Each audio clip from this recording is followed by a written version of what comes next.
নমস্কার, দ্রুতগতির খবরের আপডেট নিয়ে শুরু করছি ঈশান বাংলা মিডডে এক্সপ্রেস, রাজ্যের গত ২৪ ঘন্টার সবচেয়ে গুরুত্বপূর্ণ খবর। কাছাড় পুলিশের বৃহৎ সাফল্য, সোনাবাড়ি ঘাটে অভিযান, ফাঁস আন্তর্জাতিক গাড়ি বাঁচার চক্র, উদ্ধার ৫টি মডিফাই অটো, আটক ২, তদন্ত অব্যাহত জেলা পুলিশের।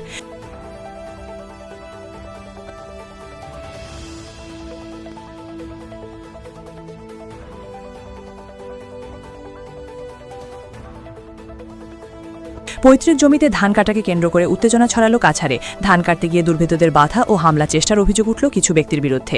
ঘটনায় সুবিচারের দাবিতে পুলিশ সুপারের দ্বারস্থ হলেন ভুক্তভোগী পরিবার।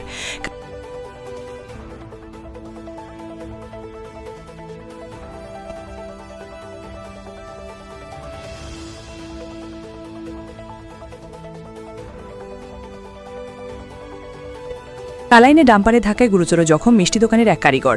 ঘটনার পর ক্ষোভে ফেটে পড়লেন স্থানীয়রা, অবরোধ জাতীয় সড়ক।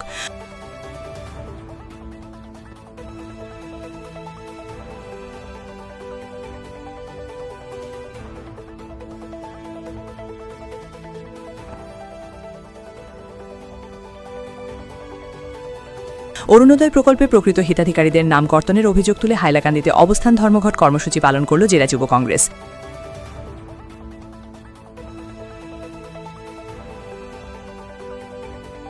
শিলচরে শ্রমিকদের সমাবেশে শ্রম কোড প্রত্যাহার ও দাম বৃদ্ধি রোধের দাবি, আন্দোলনের কড়া হুঁশিয়ারি।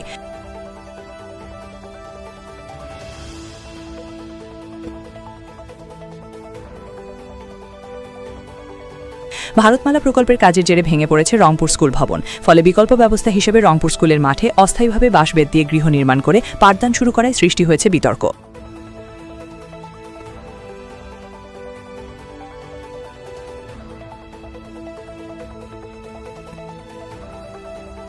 জেরিঘাটের ড্রাগস বিরোধী অভিযানে বড়সড় সাফল্য পেল কাছাড় পুলিশ। বিপুল পরিমাণ ইয়াবা ট্যাবলেট সহ এক মহিলাকে আটক করেছে পুলিশ।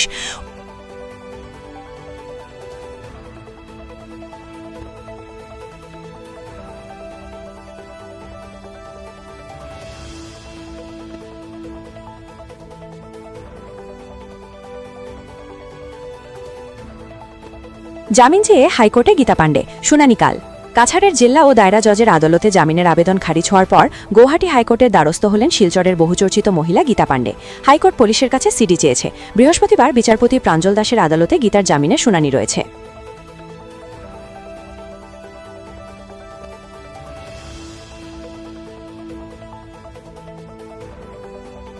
সালেমায় যুবতীর রক্তাক্ত দেহ উদ্ধার, নৃশংস হত্যাকাণ্ডে চাঞ্চল্য।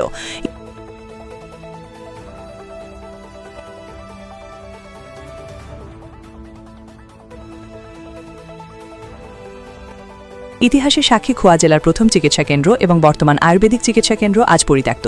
ঐতিহ্য হারিয়ে ধ্বংসের মুখে মহারাজগঞ্জ বাজার এলাকা।